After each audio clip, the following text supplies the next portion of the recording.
The United States is among the leading donors helping to alleviate the effects of the drought gripping the Horn of Africa. But U.S. aid for Somalia is being criticized for being politicized and ineffective. VOA's Nico has more. 750,000 civilians from Somalia are estimated to still be at risk of dying of hunger.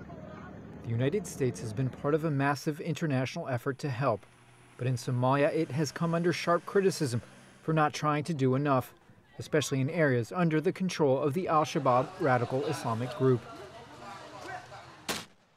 What is the exact, how much? At a panel discussion in Washington, Bronwyn Burton from the Atlantic Council said the U.S. Africa Military Command, known as AFRICOM, should be doing more.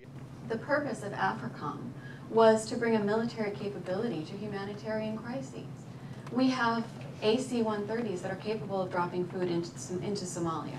We haven't done that, despite the fact that we have literally hundreds of thousands of people on the verge of dying. U.S. officials have blamed al-Shabaab for restricting outside aid.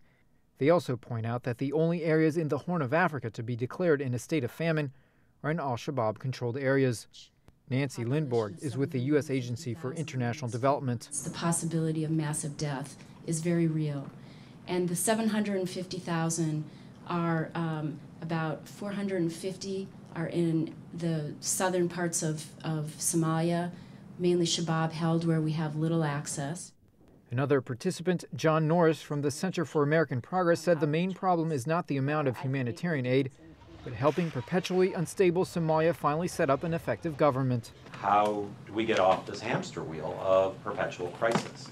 And why are we in a position 20 years after Somalia was dominating headlines to find ourselves in a situation that is every bit, if not more dire? In the short term, participants said they feared growing insecurity at refugee camps, and a new cross-border Kenyan operation against al-Shabaab would only make matters worse for victims of the drought in Somalia.